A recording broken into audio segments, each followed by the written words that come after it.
Well, good evening. Welcome to another episode of Buzzwords and Music. I'm here this afternoon, well, this evening actually, with special guest Steve McRay, who I've known for quite some time and was pleasantly introduced to. And Steve has had quite the varied career in music, touring, session work. The song we were just listening to was entitled Alien, which he co wrote and sang background and played keys on with the Atlanta Rhythm section. He's done a couple albums with Ted Nugent, Johnny Van Zant, toured with Joan Baez for quite a while. And God, you've just done so much. I could go on. I could spend an hour just talking about what you've done. I'd rather you talk about it. So, welcome to the show, Steve. Thanks for having me. I appreciate it, Buzz. Yep. Absolutely. I see you have your trusty Hammond behind you. That's it right there. Yep. I'm ready. Never been, anybody calls me, I'm ready to go. Yep. Got permanent mics on it, and I just bought another little mic to put down at the bottom just so it sounds good. So Yeah. Well, you were one of the first people I actually saw play Hammond organ regularly, regularly on sessions that we did. yeah. It was not an instrument that I was ever really drawn to, and then just watching you work your magic with it, I was just like, man, that's cool. But I still never learned how to play it. People think that because you can play piano, oh, you can play organ too. It's just, yeah, it's like a different instrument. It'd be like, okay, go play this kazoo. You got to figure out what you're going to play, and then how do you play it and make something of it. And you've got all the bars. It's almost like a synthesizer, really, in some aspects. Yeah. I witnessed so many people growing up just playing it and having different sounds, trying to emulate those sounds when I would play something. And then I saw people in person play a B3, and it was like, wow, look at that. I mean, they're just changing stuff on. It's really, really cool. I just kind of stuck with one sound or maybe two sounds, and they were just really using it. So, I mean, yeah, you can do anything you want to. Al Cooper used to change it where it sounded like a wah wah going from two sounds, one that sound, another sound, and make a Oh, wow. really, really cool. And then you had people like Garth Hudson with the band, and he had electronics on it that made it sound crazy. I mean, it was just perfect for what they did. So, anyway, Interesting. yeah. Well, how did you get started playing keys in general? What did you start with, piano or organ? I started with guitar. Oh, And, well, excuse me. actually, no, I started with on a probably an organ, like a pipe organ that friends had, and then home organs. But I grew up in a church, so I tell people there was like a piano in every room in a Baptist church. People, there were meetings going on or different things on Sundays, so people had pianos. I mean, the church had pianos. So after school, I would go up. My dad would be there, and I would just hang out at the church sometimes if I wouldn't do anything else. Instead of doing homework, I'd hang out at the church. And he, Typical musician. yeah, I would go from room to room, hearing the different ones sound different ways and play different ways. And I'd just settle on one and start playing and creating. I didn't know what I was doing. I was just playing and having a good time. But one time, one of the custodians came in and heard me. They stuck their head in and said, "What's that you're playing?" And I went, "I don't know. Probably something I heard on the radio." I said, "How do you know how to play that?" And I went, I don't know. I just was just playing it. It just sounded good to me. So that type of stuff. I mean, I just kind of started there. And, Were you ever formally trained at all? I took really about 1.5 lessons. And as far as piano lessons, I basically self-taught, but I went to college and did all sorts of music studies and things like that, which really helped as far as just knowing a lot. Understanding what it was that you were doing. Exactly. But as far as formal, not really. When I was growing up, it was mainly my mother. My mother was a piano player as well. Mm-hmm. And she gave me books, and so I would study the books, and she would tell me things. Like one time she came in and saw me play, and she said, "You're not using your little finger." I'm like, "Yeah, I am." No, you're not. You need to strengthen that little finger and use that because that's part of your. I went, okay. So I started using the little finger. I noticed I wasn't using it. I thought I was, but I was playing a chord with more like that as opposed to like that. Right. And things like that. Yeah.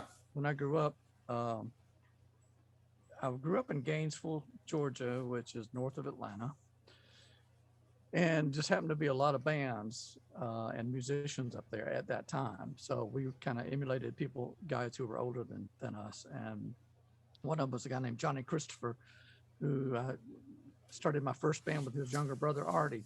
And Artie was really a great singer, but he loved drums. So he started off as a drummer. Hmm. And so our first band, he was playing drums, and I don't remember who was singing. Maybe we were just doing instrumentals at the time. I don't even know. Well, you sing. Well, I didn't at that time. We sang Oh, harmony. So I didn't sing at that time. We, not like formally, like in a band situation. Artie was he was somewhere across between Otis Redding, Wilson Pickett, and James Brown, and all those guys. He just oh had this wow. big voice that was a small little white dude, But anyway, so we were rehearsing one time, or practicing back when we call it that. And Artie's brother Johnny came in and he heard us play, and he said, "Why are y'all playing that song in like F sharp?"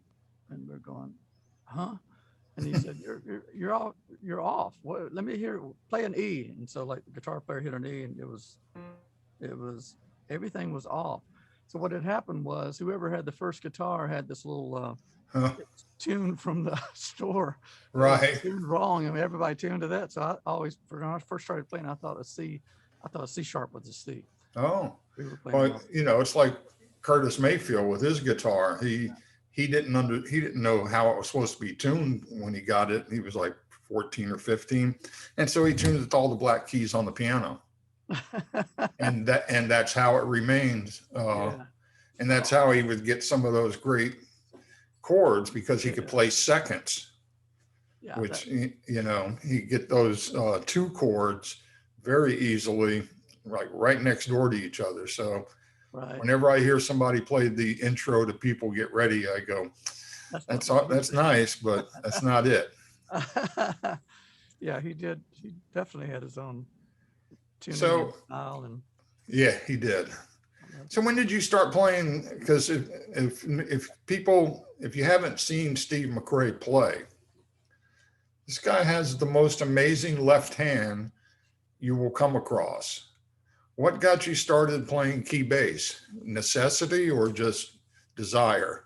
yeah, it was more necessity. We went through the whole '70s, and both our recording bands broke up. So um, I played over the holidays as a duo, and with a guy, and he basically I brought my B3 in, and I brought my Rhodes in, and and he had acoustic guitar and electric guitar, and we didn't have drum. We just played off each other, and it was a lot of fun. I enjoyed it. So we played about 2 months. And then right after that, the owner said, "Hey, Steve, why don't you come do a solo starting in February?" And I said, "Okay."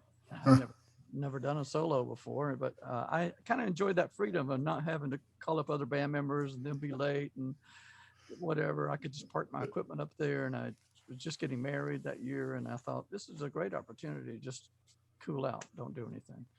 So that's what I did. I bought a Yamaha CP70B, the electric Grand. The electric grand, yeah. Yeah, and so that was my keyboard. I brought that, Wow. and That was not an easy move, was it? well, it stayed up there at that point. Oh, okay. So I brought that and had that set up. Anyway, so the first week I was playing, I had learned all these songs, and this is all free music. I wasn't using tracks or anything like that. Drum machines were very expensive. Like the Zen drum was about $4,000 back then, maybe 5 or 6,000. It was way out of my price range. So I realized as I was playing, there was no drum beat, and I started sweating because I've always been with a drummer, and I have this sense of 2 and 4 that it just doesn't stop. It's just right there. Anyway, so I ended up putting a mic on the floor and patting it to get as a drum machine, put a little reverb on it, and tapped it like that as I was playing and could play off of that. And that was like my drum machine. But Wow. I noticed my left hand was not, if I go to chords, playing 2 chords at a time, there was no bottom end. I'm sitting there going, well, I got to play something down here. So then like the next few days went by, I brought in my DX7 and I had a bass sound and I got that. And so I started doing like that. And I said, that's what was missing. I didn't have a bass. So this was what, early 80s? Yeah, 81, 80, somewhere around that. Yeah, because when you said DX7, I was like, Yeah. oh, I haven't heard that one in a while either. That was one of the first really cool keyboards. Anyway, so I Yeah. started playing it like that, and I realized I wasn't a bass player, so I really had to go listen to figure out why, just hitting a bass note Wasn't enough. bass. I had to figure it out, so I just kind of started figuring it out. And Well, you definitely figured it out, because I think the first time I heard you was probably with Java Monkey, yeah, and you have an obsession with coffee. yeah, You have big coffee music. yeah. Your band was Java Monkey, so I'm assuming you really like coffee. That was, after the 70s, it wasn't. That was my last vice, was coffee. So I've given Okay. that up since then. I grind my own beans in the morning. I don't just, I use a certain kind of beans. I use the grinder, grind it so it's fresh and make it strong. Well, So that's about it. I only drink about 2 cups a day, sometimes maybe something in the afternoon. But yeah, not as bad. You're not on that 12 cup a day habit anymore. no. So yeah, when I first saw Java Monkey, I knew Brian Cole, the drummer, Mhm. and you guys used to play out at this little club called Fuzzies, which essentially was kind of a hole in the wall Very that much. had great food. And Eventually, the first food wasn't very good. I came in, I guess, once they got a menu that was pretty Joe good. Yeah, Joe Dale. I forget who Joe Dale, or I believe it was. Yeah. Yeah. He transformed this place. It was like just imagine walking into the tiniest dive and getting gourmet meals. Yeah. And, when they closed that place, the building was still there for a while. And I used to look at it and go, how come we were all not crushed at some point? Because it looked like it didn't have another year in it. I know. Yeah, it was falling apart early 90s, and we played up until about 2000. They asked us to play. We played there once, and I think we were the second actual band to play at Fuzzy's. The owner, Fuzzy, who was a real guy, Michael. I can't think of his last name all of a sudden. But anyway, that was his name, but Fuzzy was his name, really. So Fuzzy, they came to him and said they want to put bands in here. The manager did, and they said, he said, no, a band can't fit in here. We can't put any bands in here. So this one band said, they kept talking and said, please let us play. And Brian was in that band. It was called the Honey Canyon Yodelers. Oh yeah, which I later became a member of. Yeah, right. For a minute. They were the first band, and it went so well that Fuzzy said, all right, well, and I think I had been playing there as a single and a duo with Michael, I think, before that. And then they put the full band in there. So the manager asked if we could do Java Monkey in there one night. So we did a Wednesday night. So we were the second band.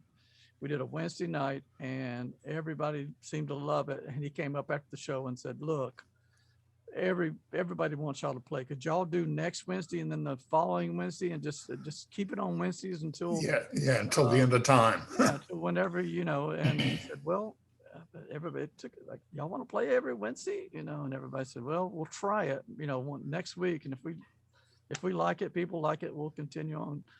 And we did. Wednesday was the night. If I was going to go out during the week, yeah, it was usually on Wednesday evenings. Well, yeah, and business people kind of schedule. We found out that business people around that came into Atlanta scheduled their meetings around Wednesday so they could take people in, eat a nice meal. I brought many of artists there, Yeah. And their managers and things like that. I remember bringing Bob Thompson out one night, Oh, wow. jazz pianist, Yeah. and he didn't know what to expect. And I said, just you're going to love this band and the keyboard player. I'm not even going to tell you anything, but he didn't realize that there wasn't a bass player. And when I said, no, you see, there's no guy up there with a playing bass. And he was just like, man, how does he do that? And I didn't know that. yeah, it was, many a good times had in that place.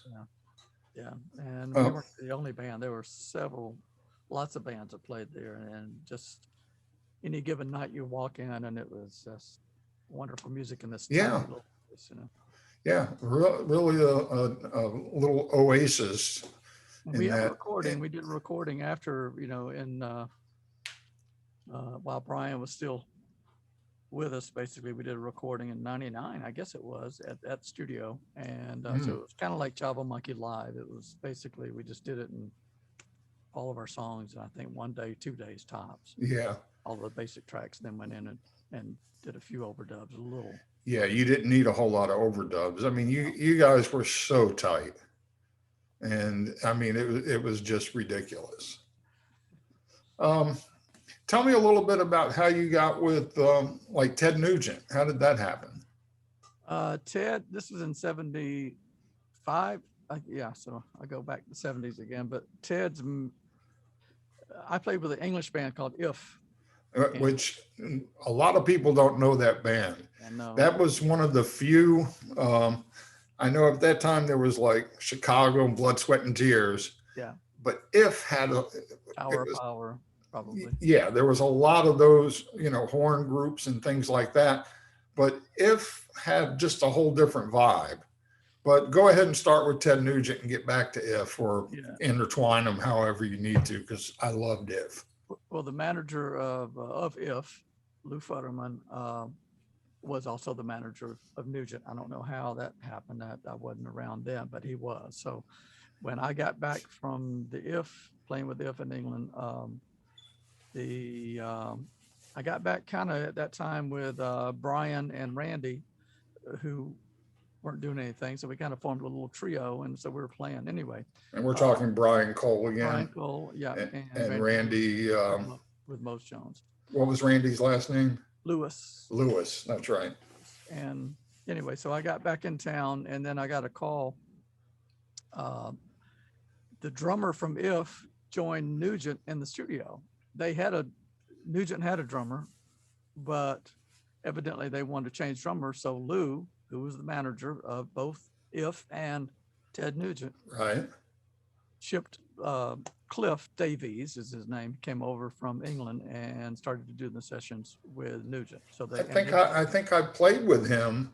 Cliff, yeah, Cliff was a great. Didn't he come back to Atlanta or something for a little while? Yeah, he came. He sat in with me, or actually played one night at the old Vinings Inn. Oh wow! Yeah, I remember that now. Anyway, go ahead. Great jazz drummer. He went to school. Yeah. And was a jazz percussionist, jazz drummer, and vibe player. He could play vibes too. Really, really good. Anyway, so he was the drummer, and then they called me in. They said, "Look, Nugent really at that time, probably forever, didn't really have much on the keyboard side, so they wanted me to come in and play." And I said, "Great." So I ended up playing piano and B3 on his 2 albums that he did in Atlanta, which were 2 most successful albums. Both went platinum. One I think was just called Ted Nugent, and I can't remember. Anyway, they had all the stuff like Stranglehold and I can't remember all the names now, but it's all, if you look at 2 of his best popular albums, I was on them. So if you hear any keyboards, that's me. That's probably why they were the best. If you don't hear any keyboards, that was me too, because they would turn them down in the mix. Yeah. How did you originally start doing session work? Period. Probably from Studio One, which was the famous studio in Doraville, Georgia, and that's where the Atlanta Rhythm Section recorded early on. What years are these? Because I didn't move here until '79. Yeah, and the Atlanta Rhythm, I think Studio One was built in I'm not positive, but I think it was 1970, somewhere around that. Hmm. And because Rodney Mills came from Lefevre Sound Right. Studio, and Rodney came over with Buddy, and I don't know if Bill Lowry had Is that Buddy Bowie? Buddy Bowie, yeah, Buddy Okay. Bowie, and I'm not sure if Bill Lowry had anything to do with that time. If we're going to name drop, let's use both names. Yeah, exactly. So and the Atlanta Rhythm Section was basically a rhythm band that they had played in. Gosh, I'm sorry, I need another cup of coffee. But they were session guys. Right. So that was Buddy's availability. He had the studio. He was a songwriter.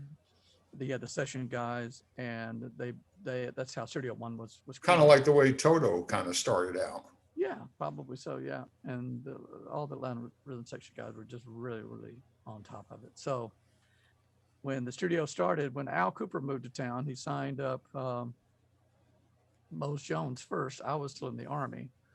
And when I came out, they were probably like a month into their album, and they called me, and I joined the first Mose Jones during the middle of the album, and they were recording at Studio One.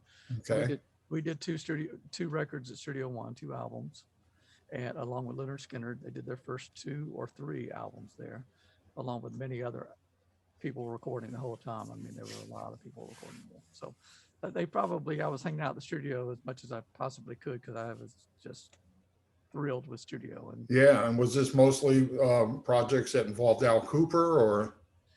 no, but Cooper did, I think, some blues project stuff there. I know he did, and he did us, Mose Jones. He did Leonard Skinner. There was a group called Elijah, and I think they came into town and they recorded there. Some of his blues projects, one of his blues projects sessions was done there. And that was what Cooper was working on. But like I said, Buddy Bowie had Atlanta Rhythm Section, and they had other acts that Bill Lowry pumped in there. Mhm. So there was a lot going on at the time. It was getting And a lot of you, work. you just really felt at home hanging in the studio. And Yeah, sure did. And I actually recorded when I was 15 or 16 at Lefevre Sound. I thought maybe I had run into Rodney Mills, but he hadn't started work. He didn't work there till 67. And I was like, that was a fairly famous studio here for a while, was it not? yeah, it was one of the studios. Between that and Bill Lowry's studio, those were the 2, and Master Sound, I guess those were the 3. Master Sound was still here when I got here. A lot of work in Atlanta, yeah. So, and I'm sure there were some smaller ones and maybe in some other large ones. I don't know, but there was a lot going on, and I was living in Gainesville, Georgia, so I wasn't privy to all of that. You were commuting all this time? No, at the beginning, like in my teenage years when we came down to Atlanta, we recorded, like I said, we recorded at Lefevre, and the band I was with was a horn band back in the 60s. We were all in high school and college, and we recorded up in Charlotte up the Arthur Smith studio in Charlotte, which was a big studio there. And all that kind of turned into Reflection Sound up in Charlotte, which later on was a big studio. So anyway, Yeah. but there was a lot going on in Atlanta. So that's kind of how I started hanging around studios. And I just get a call, people knew me. And Yeah, I know when I first started working at Ichiban Records, they had given me some blues artists to produce. And I was, that was not my strength, so to speak, because I came from a jazz and an old school R&B type of background. So I approached Brian Cole one night and I said, look, I've been tasked to do some blues records, and I will not put myself on any record that I'm producing. I still won't do that. Maybe an overdub, but I'll never do the actual session. And he's like, well, I can get Steve McRay. And I was like, oh, okay. I don't think I even knew you then. Yeah. And you came in, and we used to do those sessions so off on the fly. It was like, here's the song, let's listen to it. let's play it down a few times, see what we can get happening, Yeah, and we then go, and then go. created it right there. The drums were at that time. Were the drums in the kitchen or were the drums out in the room? I don't The even know. drums were in the room. Okay. So more time, we did have a digital keyboard so that Yep. you could plug in, and it wouldn't get the leakage. And the guitar, We used to put the guitars in the bathroom, bathroom. Yep. Or you the know, kitchen. Either one. yeah, or the kitchen. Later on, we really started using the kitchen. Yeah. Yeah. The drum sounded good in the kitchen. Yeah, but you just had this feel in how you played that I'd never heard anybody do before. Hmm. It it might be common to some people, but when I first heard it, it just kind of blew my mind. And I Wow. was like, how does he do that? And you just had this little thing happening. And I can't tell you, um, especially when I had to start touring with some of these blues artists, I studied you. I was like, now, how is he doing that? And you actually had a pretty huge influence on my playing. Well, thank you, Buzz. I wouldn't have thought that because I mean your playing is I mean I wouldn't. It's different. But it's different, but it's yeah. I mean it's very very good. And you are schooled and you know exactly what you're doing. So Yeah, I'm actually not schooled on piano though. Oh really? I only had a year of lessons. Huh? Wow. I know I've mentioned this before on here, but when I did go to college, it was as a theory composition Okay. Major. They made me play piano, so I didn't even get to piano until my senior year of high school, Wow. so that they would let me in. Yeah. So that's when you took up lessons and you're. Yeah, but I knew music Mm. pretty well. I could write music. I just didn't have a vehicle to play it. What So was your early instrument then? I played some guitar, but it never really resonated with me. Mm. But the first time I used to sit down at the piano and I could bang something out. I'd play chords with these three fingers like, everybody would. And then when I found out I had to take it seriously, got a teacher, I just really adapted to the instrument very well. I knew how to make chords. It was just a matter of getting my fingers acquainted. Right. But yeah, you just have this feel, and I think it comes from you having such a good left hand with the bass. Well, at some point I mentioned earlier about Artie Christopher. He's a guy I grew up with, and he played drums at the time. Then he was really good singer. He went away from our band. I mean, we went in separate directions and played with different people. And one time he came over, and I guess to my house. I can't remember where, but I was playing something, and I started to play with two hands, and I was doing like this back and forth. He went, "What are you doing?" And I went, "I don't know. I'm just playing." He said, "But I mean, it's like syncopated, like a drummer would do. You're doing like bass drum, snare drum type thing." And I'm going, I don't know. I don't know what I'm doing. I'm just playing it the way I feel it." He said, "That's very, very cool." And so I don't know, like we grew up in Gainesville with people playing all kinds of music. Everything was Right.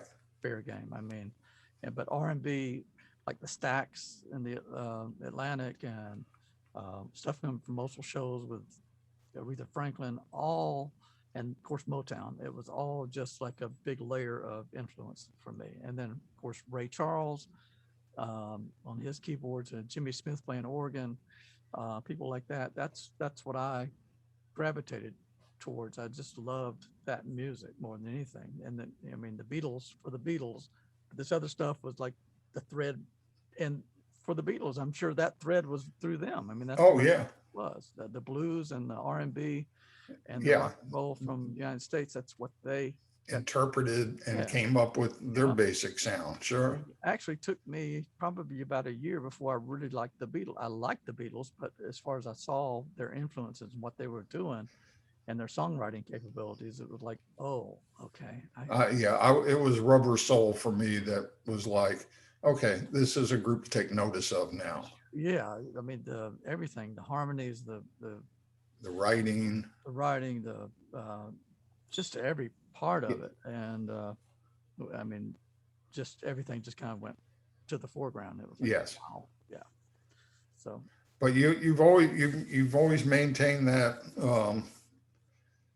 that soul sound, and you definitely have like church influence in there too.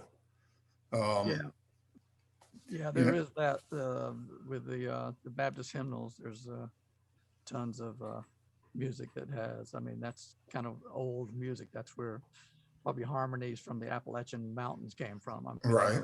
all those three-part harmony type things and stuff. So yeah, Well, it's good that you've been able to you've combined all your influences and actually have your own voice, which is very hard to do because you can go hear a player and go, oh yeah, they're doing Ray Charles, mhm. or okay, they're doing Herbie Hancock or whatever. But when you can take all that influence and just meld it into one thing that just comes through you, that's what's really special. You just have that. You've got a very unique sound, one that I certainly had never heard before, I appreciate and it's just really, people need to go to your website, Steve McRay, yeah, SteveMcRayMusic.com. yeah, SteveMcRayMusic.com, and I've got a little history, and I keep putting a few songs on there, but anyway, you'll see what all I've You done. should, because unless somebody lives here in Atlanta, well, when you're playing now, I know you used to tour. You were with Joan Baez for a while, were you not? Yeah, I did. I think 3 tours with Joan, and we recorded some live, and she used some of those recordings on an album as well too later on. But yeah, we did that was What was that like? 89, 90, 91, somewhere around that. It was when the wall was coming down in Europe. So Mm, it was really interesting, very interesting. And I enjoyed it. The band was just top notch. She's totally top notch. I, of course, was familiar with her, but had never even thought about being asked to play with her. But there again, the manager of 38 Special became her manager. And that's how I got with her. They were doing auditions and they flew me out to San Francisco. mm. And I guess I passed the audition. So, The other artists that I don't know if you toured with, but you certainly did just about 99% of all the gigs she did here was Francine Reed. yeah.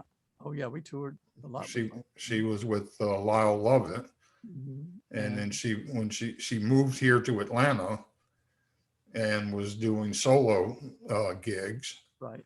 and Brian Cole. yeah, she started. Yeah, Brian actually produced two records on her, I believe, maybe Yeah. three. Uh, But yeah, or four. No, I know we did Christmas album as well too. Yeah, okay, yeah, I'm either forgetting the 3 or 4, Christmas. 4. And you were on all of those, if not mistaken. I believe, I know, yeah, I was on everything. I didn't solo play on it. I know um, Henry, Alvarez, no, Henry, Perilla. yeah, played on some. And then of course on her part jazz album, part R&B album. That's the last one that she did. That was the Shades of Blue album or Yeah, something. yeah, Shades of Blue. I did some string arrangements on that Yeah, one. very cool. So yeah, but you did a lot of live work with her. Yeah, we toured.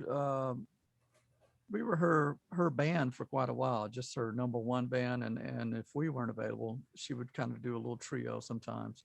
But we were we went to all over Europe with her, as well as Oh, wow. I didn't know about that. yeah, in Australia as well. We did Australia in 2005. Uh, Sweet. they invited her over, but yeah, we did, I think, 2 or maybe 3 tours in Europe with Francine. The last one, she broke her foot. We were there for Ugh. about 3 weeks. Anyway, And I'm sure she still continue. She just played that off.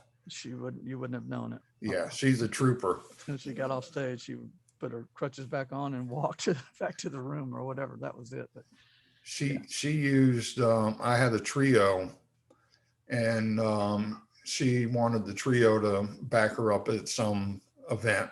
mhm. And so, we show up. Well, she's like, well, where's the microphone? I was like, we're an instrumental trio.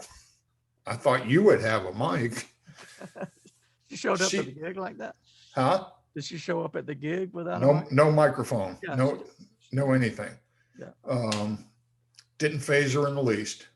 She just started. She worked that room. She just walked through the room singing. We just played, a little lower volume than we normally would, but it wasn't like we were, Metallica or anything. And she just, you didn't miss a beat.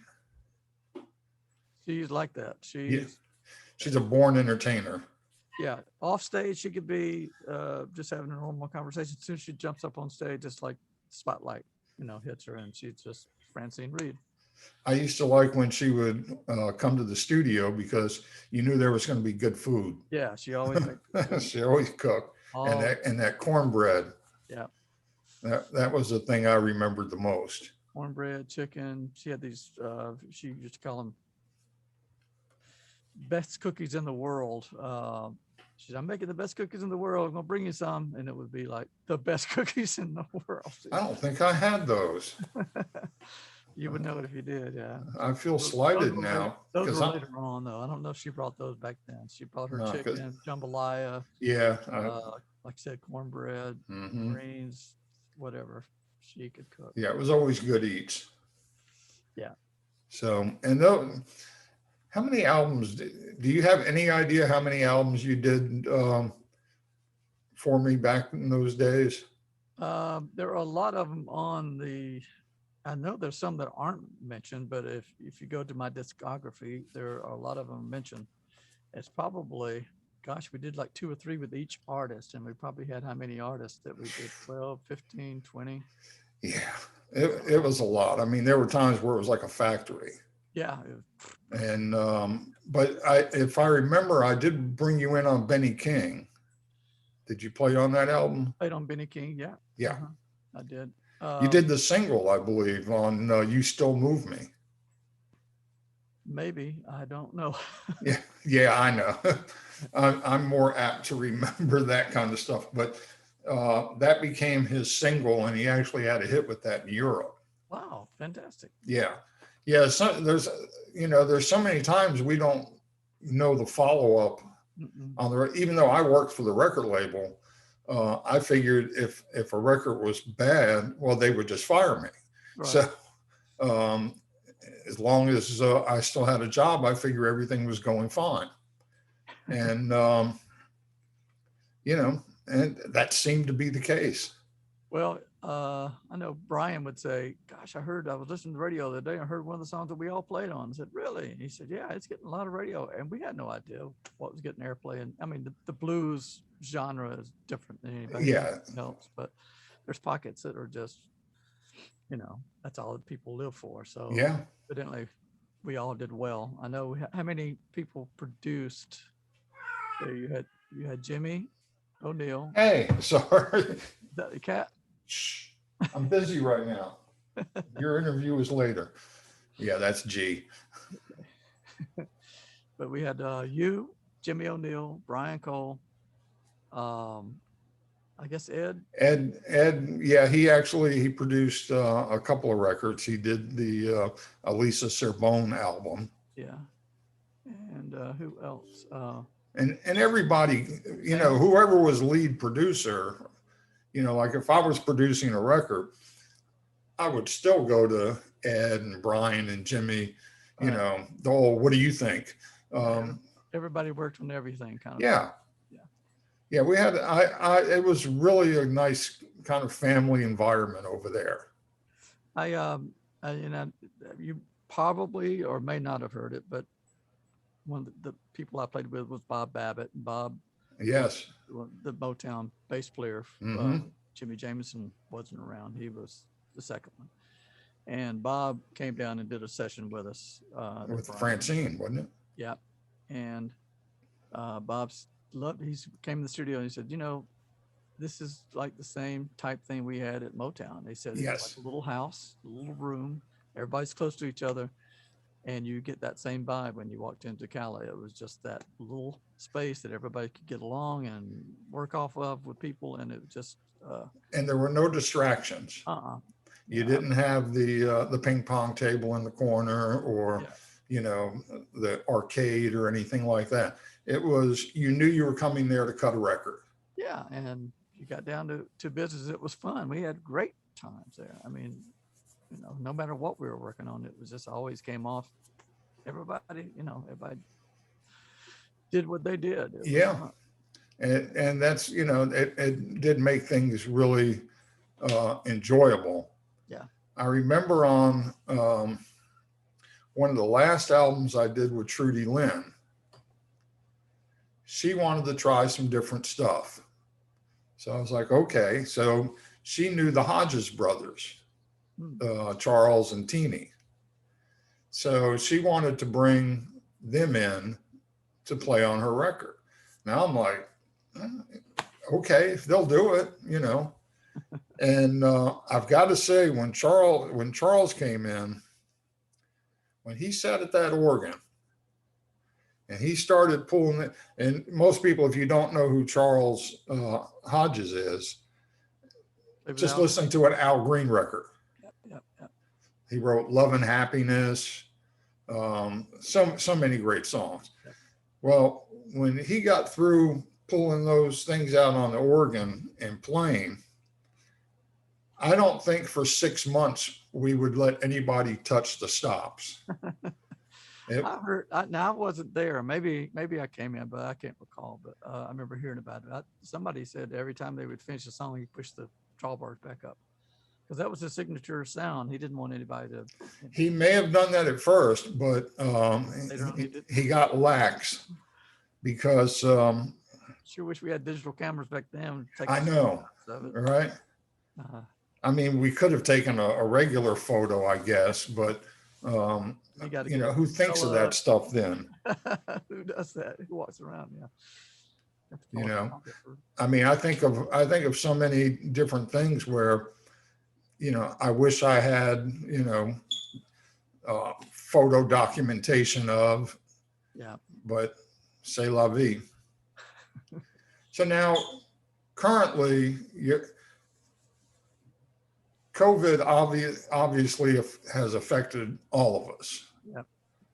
And for the longest time, how did it affect you, gig wise and work wise? Well, I was playing regularly up until March of 2020. Mm-hmm. Yeah.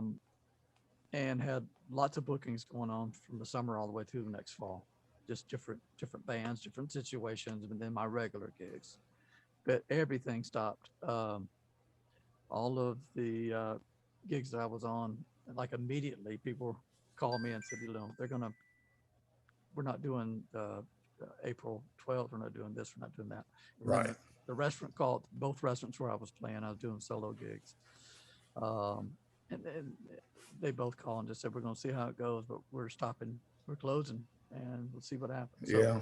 Everything for me, some of the musicians kept playing because their gigs were some outside, but even some of those, you only have like 25%. Yeah, that was sketchy too. Yeah. So a little bit of everything that some of the musicians around here did play, but I wasn't one of them. So my wife was working from home. So we just kind of, you know, stayed here pretty much. I mean, we went out with our mask on, but we stayed here. So I worked down in my studio. I got my studio together changed software companies and went from Cakewalk Sonar and to that I've been using for probably like the last 10 years to Cubase. And so that's what I did. Yay. I learned Cubase. Yeah. And that took a while, but because you go from a creative side to your technical side, and you really are trying to figure out why this does that, right. and the scope of everything compared to what you've been working on. So that took a while, but I continued to work and work on music, find my old songs and bring some of those back, so I knew kind of what they sounded like. And I really kind of started working on library production music just to see if I could do that. I mean, it seems very simple, but I've never done anything like that. There's an art form to everything. Yes, we've talked about, we've had conversations over the years about this. So what they want is particular, and what I do when I write a song, I mean, it's very, it's left brain and then your right brain and left brain, but they, your imagination kind of leaves. You're more in a stock, play this, play that, don't play too much up high, because if it's going to be used in something, right, high notes conflicting with someone's in a TV show or something like that. Right, or if there's going to be a voiceover. And so that's kind of what I've done. I've kind of tried to learn that, and it's taken a lot longer than I thought. I think maybe one day. And then it's a matter of getting that library out there. Yeah. Of either shopping it or putting it out yourself. There's several companies that do that, and one of them that I think you belonged to at one time was Taxi, and they do something similar where it's like a cattle call. They'll call for something, right, type of genre and type of songs that some library wants, and then you go and create based on that. And they send it in, and if they like it, they forward it. If they don't like it, they tell you why. Right. Yeah, I haven't been with them in ages now. But one of the things that when I was there, every year they have this thing they call their road rally or something out in LA. And I went and I met with some of the library owners, like of Megatrax. And the way it was explained to me, and I'm assuming they still do this, I don't know. It's you create a genre specific CD. They buy the CD from you for $10,000, and you're done. And then they license it out and do whatever they need to. I don't know if it still works that way. It's not that way as far as what you just explained. There's of course they're tied in with all these different companies, but number one, if you were, let's just say a company came and said, "All right, we would like an album's worth of this genre, be country, whatever it is." So you create that, you send it in, and if they like it, they do buy it. But you're also giving them the ability to use that music, but you're still getting your writer's royalties and your pro royalties. And publishing. Yes, you get what. So they're basically paying you an upfront licensing fee. The upfront fee is for you doing your work, and then if it's used in anything, then you get your license fees based on what it's used in, how many times it's used, or whatever. So yeah. So there's lots of companies, they have different ways of doing it, and I'm not sure about Megatrax. I've looked into them, but a lot of them. And then there's other libraries where you can just throw things online. They really don't care what it is, but it be shopped by different people looking for different music, background music for videos they're working on, or company corporate stuff, or TV, or whatever it might be. And you like push audio. I forgot what it used to be. Do you remember? It was that big, you could get images, Getty images. Do you remember them? I don't think so. Well, Getty images, if you needed. Getty, yes, Getty, yeah. Yeah, they've now become push audio. Okay. So I'm not even going to talk about it because I don't know how they've changed things. But that's like another biggie that you can go through. Some of them, yeah, some of them have dropped from that 50% down to 35% because they've gone into the subscription-based thing for video people and whatever, and they may whatever. There's all kind of companies out there, like I said, and they may be one that has dropped it down to 30 instead of 50% of your song, you're getting 35% of your song. So Right. so Well, you just given the rates that you get on Spotify and Pandora and Apple Music, yeah. Amazon and the like. So this is just another avenue to make money because record sales aren't making you anything. No, And really live, if you've got anything that you're trying to push, it's the merchandise that makes you the money. yeah, merchandise, yes. That Mose Jones shirt, how much for that? For you, they're only $15. But 15. For you, There you go. 25. No, but they're on the website, yeah. And Mose Jones, like I said, was the last album that came out. We released it in 2013 because, like I said, the RCA didn't put out the last Mose Jones album, and those were found at Southern Tracks. They called me one day, said, "Hey, we've got some tapes with your name on them. Would you like to come see them and get them?" And Because you're kind of the curator at that point of that band now. yeah, I'm the last surviving Yeah. original, and Marvin Taylor and I are the last two of the second Mose Jones. So anyway, but I went and got them, and we had them through Rick Hinkle. We got them baked, and then we got them digitized, and then we put it out in 2013. So Rick baked them? yep. Oh, wow. Yeah, he's got a little oven. He's got another everything. person. He's another person I want to have on here one night because people aren't going to believe this character. He's got he probably still has a guitar from every song that he liked when he was growing up. He probably has that guitar. If not, he's got one that's close to it and says, "Well, you can get this same sound on this guitar. Let me show you this one." You know. I brought him in on a session one time, and the first time I ever used him on a session, he walks in with like 8 guitars. Yeah. I'm like, dude, I just need you to play guitar on a couple of songs. He's like, yeah, but this does this. I definitely went to school on guitar sounds and amps. He brought 2 amps, but we were doing this one song and I was like, God, this would be perfect for a sitar. He called me not even 10 days later. Hey, do you still want a sitar on that song? And I was like, yeah. He goes, well, I bought a choral. It wasn't the actual choral, but it's an electric sitar. Mm-hmm.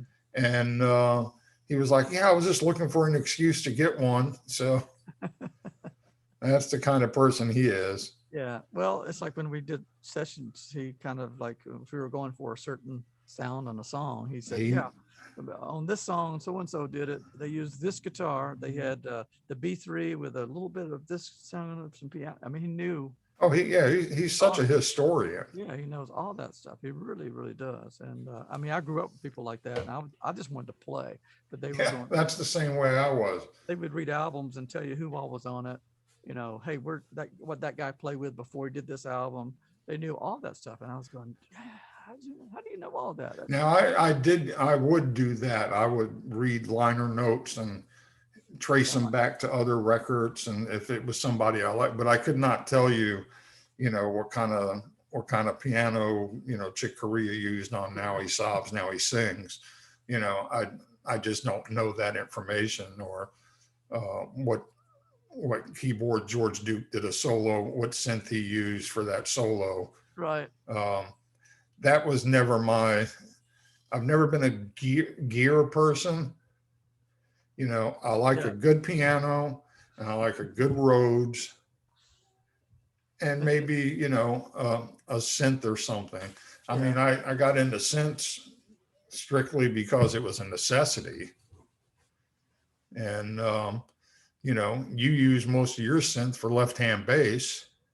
Well, yeah, but I used to, it depends. Like in the early days when synths were popular, I didn't want to get into some guys had the huge $4,000 or $5,000 synths. I got a Micro Moog, my first one, I think. I had a And Micro Moog at yeah, one and I point. used it for just mono lines, and it was really neat. You could get some really cool sounds with it. Then I got a Korg, which is really cool. I got a Korg. What was the name of it? I can't remember now. But I could get sounds off of. People call me up for studios, and like 38 Special, they rented. What did they rent? Gosh, my mind's terrible today. Hmm.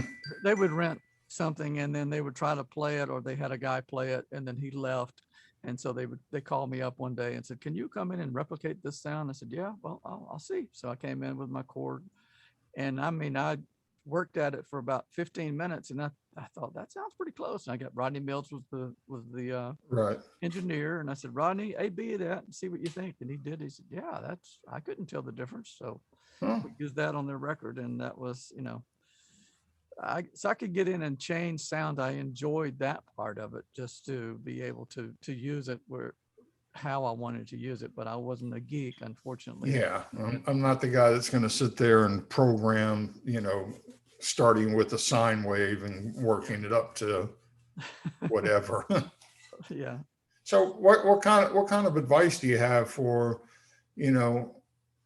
a lot of the younger musicians now trying to come up and grab studio work or lock into tours or just even, playing locally or whatever? What kind of advice do you have for those, up and comers? It's kind of difficult because when we were growing up and we were playing in bands, I trained myself to listen to what was going on around me, like what the bass player was doing, the drummer was doing, guitars was doing. And that's kind of how Java Monkey played. We played off of each other. What somebody was doing, you could hear. And if Marvin was doing something in the register here, I could go down. If he went down, I could go up, whatever. You're hearing things. So a lot of guys, unfortunately, didn't grow up like that. I think you really have to pay attention, even in session work. I mean, I try to do that in session work when I'm doing different parts. I try to figure out where that part is in the spectrum of frequencies and try to put something else there. Or if I've already got two things that are, I bring one up, bring one down. That's just kind of normal stuff, the way we did it back then. Right. Anyway, that'd be one thing. I just listening to different people and what you gravitate towards. Honestly, I like to think that I can play almost any kind of genre just because I have played it before. But of course, I'm good at some things and not very good at others. But if I can fake it, then. Well, I haven't heard what you're not good at yet, so maybe. But it's like the top 40 bands and the top pop stuff, I can play it and get along with it. It's mostly just packaged parts here and there. But just to be honest, just to play with a band, that's just still one of my favorite things. I missed that during the whole COVID thing. You can play all you want to in a studio environment with just yourself, or I can do virtual recording. Remote sessions, yeah. Different people call me for things. They'll send me a CD, an MP3, and I put it on my DAW and I record to it and send it back to them. I can do that anytime I want. I mean, but it's not the same as playing live. It's not the same. There's that whole thing of being in a room, and like you were saying, it's a reactive process. It is. You play something which goes, oh, I can do this. Right. And the guitar player plays something and it's like, I better not do this now. Let him have it. And all this, and because of our age, we came up through a live music scene. Yeah. So we've learned how to listen. Yeah, and that transfers to the studio. It really does. Absolutely. So you've got you sometimes you have a producer kind of telling you what they want. Yeah. Sometimes they don't even know until they hear you do it. And they don't know what terminology to use either a lot of times. You will come across producers that don't know. They can't even tell you the key of the song, but they know it when they hear it. I was doing session work once in the background for an advertisement, and the guy in the suit, they pushed the button out in the studio, and he said, "Hey guys, can I hear you smile while you sing, please? I mean, I got to hear you smile while you sing." So that was, Yeah, there's well, I was watching something the other day on the Wrecking Crew, and one of the producers, I can't think of his name, but he came in and said, I came from a jazz background where people played off each other. So when we got to the studio of the Wrecking Crew, and they went through and they showed all these people's names, and I didn't know it at the beginning, but a lot of the people at the whole beginning, including Glenn Campbell and all these different great musicians. Leon Russell. Yeah, but they couldn't read music. Leon could. Glenn Campbell, all these different people that they showed first couldn't read music. Then they showed the people who could read music. But okay. But he said that when they would come up with a session for somebody, he would go through and say, "All right, y'all, just start playing. Let's start getting it down." And he heard things like you would in a band situation. And he put it together. Okay, yeah, do that. You do that, and let's see if we can get that. Oh, that's great. Yeah, and a mistake would turn into part of the song, like the drum beat, boom, boom, boom, hitting the tom instead of missing the kick. You hit the tom. It was like, yes, keep that in. Yeah.